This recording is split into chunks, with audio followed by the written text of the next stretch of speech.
দিয়ে ঘরে পাঠিয়ে দিয়েছি।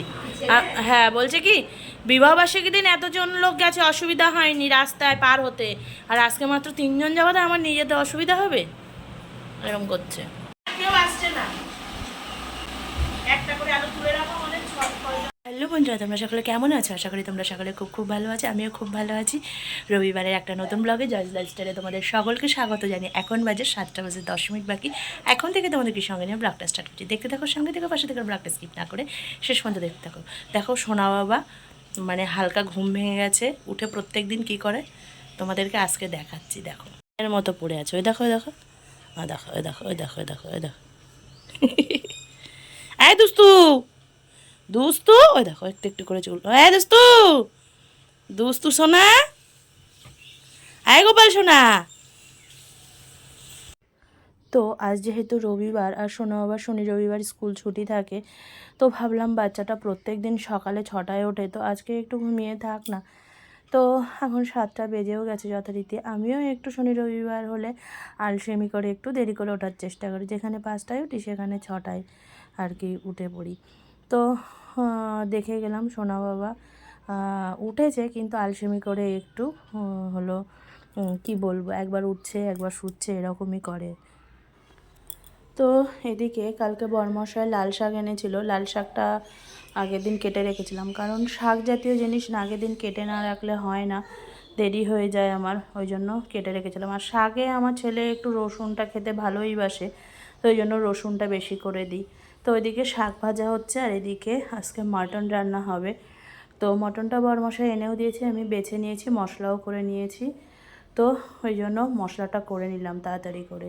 আর আমার ননদের মেয়েটাকে জিজ্ঞাসা করলাম, বাবা তুমি পোলাও খাবে? বললো হ্যাঁ। তো আমি বললাম তুমি শনিবারে জিজ্ঞাসা করেছিলাম আজকে খাবে নিরামিষ না রবিবারে মাটন দিয়ে খাবে? বললো রবিবারেই খাবো। তো আজকে অবশেষে ওরা চলে যাবে সোমবারে, তো ওদের জন্য হলো একটু পোলাও করব, কারণ আমরা তো খাই, আরও বাচ্চা মানুষ। তো এদিকে দেখো মাংসটা বেছে নিয়েছি, তবুও আমার এমন চচিবায় তাল আর একবার একটু ভালো করে দেখে নিচ্ছি, কারণ মনটা না খুঁতখুত করে। আর এদিকে পোলাও চালটা প্রথমে জল ঝরিয়ে নিয়েছিলাম 0.5 ঘন্টা মতো। জল ঝরিয়ে নিয়ে তারপরে হলো ভালো করে একটু হলুদ আর আদা বাটা, গরম মশলার গুঁড়ো দিয়ে মাখিয়ে নেব, একটু মরিচের গুঁড়ো দিয়ে। তো মাখিয়ে রাখি, আর এদিকে মটনটা আমার হোক। মটনটা আমার কষাই হয়েই গেছে। তারপরে অবশেষে আলু অ্যাড করেছি, কারণ প্রেশারে দেবো যেহেতু, আলু আগের থেকে অ্যাড করলে হলো গলে একদম ক্ষীর হয়ে যাবে। আর মাংসের আলুটা না সবাই খেতে ভালোবাসে, আমি আর ছেলে তো একদম খেতে খুবই ভালোবাসি।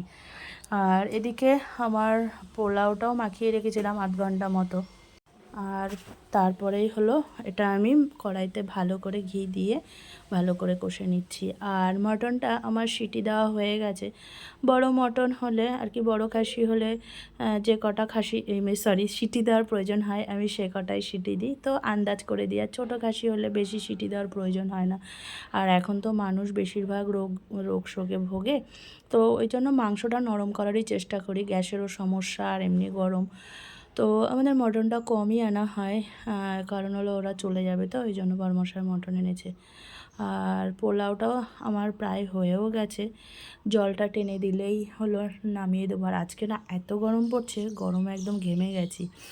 তো অবশেষে দেখলাম সিটিটা ছেড়ে দিয়েছে ঢাকনাটা, তো মাংসটা নামিয়ে নিলাম। এবার একটু কড়াইতে ঢেলে গরম মশলা দিয়ে ভালো করে একটু ফুটিয়ে নেব, কারণ একটু ঝোল ঝোল ছিল, আর খাসির একটু পাতলা ঝোল ভালোও লাগে। আর যেহেতু দুবেলা খাবো, 6জন মানুষ, সকালে একবার খাবো, দুপুরবেলা হ্যাঁ আমরা খাই না, তো ওর আর কি বুনু আমার ননদ আর ওর মেয়ে খায় দুপুরবেলা, ওরা দুজন খাবে, আবার রাত্রেবেলা সবাই খাবো। তো এদিকে আমার কিন্তু রান্নাবান্না হয়েও গেছে। তো ঘরে এসে দেখি 9টা বাজতে 5 মিনিট বাকি, সোনা বাবা ড্রয়িংটা করছে।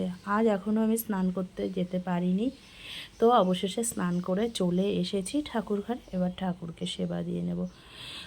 লোকজন থাকলে না একটু রান্নাবান্নার চাপও থাকে, তখন আমার রাধা গোবিন্দকে আমি তাড়াতাড়ি সেবা দিতে পারি না, তখন আমার খুব খারাপ লাগে যে ওনাদেরকে আমি 8টার সময় বা 8টার মধ্যে সেবা দিইনি।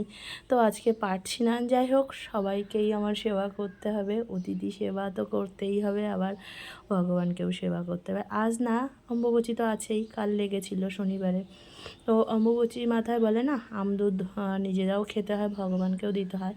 তো আজকে অবশেষে আমি অম্বুবচীর দ্বিতীয় দিন আমার রাধা গোবিন্দকে আর আমার সব যে দেবতারা আছে তাদেরকে আম দিয়ে সেবা দিয়ে নিচ্ছি। তারপরে দেখি ওদিকে আবার টাইমের জল এসে গেছে। তো সব বালতিগুলো গামলাগুলো জলটা ভরে রাখলাম। তারপরে এবার যাব অবশেষে বরমশাই স্নান করে আসুক খেতে। তো বরমশাই চলেও এসেছে। আর এদিকে আমার ছেলে বলবে মা বাটিতে করে সুন্দর করে সাজিয়ে দাও। আর বরমশাই আর একটা গামলায় রাতের জন্য মাংসটা তুলে রাখছে। তারপরে না খেয়ে দিয়ে আমরা যাব একটু পার্লারের দিকে। আর ওদিকে এক পশলা ভীষণ জোরে বৃষ্টি হয়ে গেল। তো যথারীতি পার্লারে আমরা চলেও এসেছি, কারণ ওদের আর মেয়ের চুলটা অনেক বড় হয়েছে। আর ওরা যেহেতু অনেকটা দূরে থাকে শিলিগুড়িতে, আর ওর বাড়ি থেকে মার্কেট টার্কেট অনেকটা দূরে, ওই জন্য ও যখন আমাদের এখানে আসে সমস্ত কিছু কাজটা গুছিয়ে নেওয়ার চেষ্টা করে। টার্লারে যে সব মেয়েদের কাজ থাকে, তো ওর মেয়ের চুলটাও কেটে নিচ্ছে যথারীতি, ও চুল কাটবে। আর আমি অসুস্থ বলে ও বলছিল তোমার আসতে হবে না, তোমার তো শরীর খারাপ। আর আজ প্রায় 20-25 দিন ধরে আমি ভুগছি। তো আমি বললাম না, অনেকটাই সুস্থ আছি, তোমার একা যেতে হবে না, আমি যাব। আর এদিকে ওই মেয়েগুলো এই পার্লারে হলো কোর্স করে এই দিদির কাছে। দিদি কোর্স করায়, পার্লারের কাজ শেখায়। তো ওরা ওইদিকে শাড়ি পরার ট্রায়াল দিচ্ছে। আর আমাদের মেয়ের দেখো যথারীতি চুলটা কাটা হয়ে গেছে, কিন্তু ওর মা বললো আর একটু ছোটো করতে, কারণ বাচ্চাদের তো গ্রোথ তো বেশিই হয় চুল টুলের, তো আবার কাটতে হবে। তো ওই জন্য আর একটু ছোটো করে কেটে দিল। আর ওর মাও চুল কাটবে, ভুরু তুলবে। তো দিদিটা বলল তোমার একটু ট্যান পড়ে গেছে, তো ওই জন্য ওকে একটা ট্যান ম্যাসেজ করে দিচ্ছে। এটা ভাবা ছিল না যে এটা করা হবে, তো উনি যেহেতু বলছে ওই জন্য ও করেও নিচ্ছে অবশেষে। আর এদিকে দেখো ওই যারা হলো পার্লারের কোর্স শেখে ওরা শাড়ি পরার ট্রায়াল দিচ্ছিলো। এখন হলো হেয়ার ক্রিম্পিং করে না, সেগুলো করে হেয়ার স্টাইল করছে দেখো। তো আমি ওদেরকে জিজ্ঞাসা করলাম একটু ক্লিপ নেব, বললো হ্যাঁ নাও। কারণ কারোর বিরুদ্ধে ভিডিওর ক্লিপ নেওয়াটা আমার কাছে মনে হয় অন্যায়ের কাজ। তো দিদির কাছে আগে শুনেই নিয়েছি, বললো নাও, কোনো অসুবিধা নেই। তো দেখো আমি খুব মনোযোগ সহকারে দেখছি, দেখলে কি হবে, ও আমার মাথায় ঢুকবে না। তো আবার এদিকে 1টা বেজে গেল বাড়ি আসতে আসতে, কারণ এতজনের এত কিছু কাজ। আর এখন কিন্তু বাজে হলো রাত ওই 8:40 মতো। ভাতটা করে নিয়েছি, আর হলো মাংসটা গরম করে নিয়েছি, আর একটু পোলাও ছিল, পোলাওটা রয়েছে, ওদের দুজনকে দেব। আর রুটি হলো আমি, শ্বশুরমশাই আর বরমশাই খাবে, আর ছেলে ননদ আর ওর মেয়ে হলো ভাত খাবে। আমিও রুটি খাওয়ার পরে 1-2 গাল ভাত না খেলে আমার হয় না, খাবো। তো একদম পুরো ভাত খাবো না, এটাই হলো ব্যাপার। তো দেখো বরমশাই সবাইকে মাংস ভাগ করে দেয়, কারণ আমি ভাবি আমি যদি কাউকে বেশি দিয়ে ফেলি বা কাউকে কম দিয়ে ফেলি, বেশি দিলে ক্ষতি নেই। আর কেউ যদি ক্ষুণ্ণ হয় সে যাই হোক, সে বাড়ির ছেলে, সে ভাগ করুক, কেউ কোনো মাইন্ড করবে না, এটাই আমি মনে করি। তো বরমশাই সবাইকে ভাগ করে দিচ্ছে। আর রাতের জন্য তো 2 পিস মতো করে সবার মানে ভাগ করে তুলে রেখেছিল। তো আমি হলো সবাইকে ভাত রুটি সমস্ত কিছু শেয়ার করে দিই, ভাগ করে দিই, কিন্তু বরমশাই মাংসের ব্যাপারটা ভাগ করে দেয়। তো আমার আর কোনো ঝামেলা থাকে না, মাথায় টেনশন থাকে। তো চলো বন্ধুরা, আজকের ব্লগটা এই পর্যন্ত। আমার ব্লগটি ভালো লাগলে তোমরা সকলে লাইক কমেন্ট শেয়ার সাবস্ক্রাইব করে দিও। টাটা বন্ধুরা, তোমরা সকলে খুব ভালো থেকো, সুস্থ থেকো, আবার দেখা হচ্ছে নেক্সট কোনো নিউ ব্লগে। আর আমার না ব্লগের ভিউজ কমে যাচ্ছে, জানি না আমি ঠিকমতো ব্লগ দিতে পারছি কি না। এমনি অনেক দিন ধরে তো অসুস্থই, আমি তো বাইরেও বেরোই না।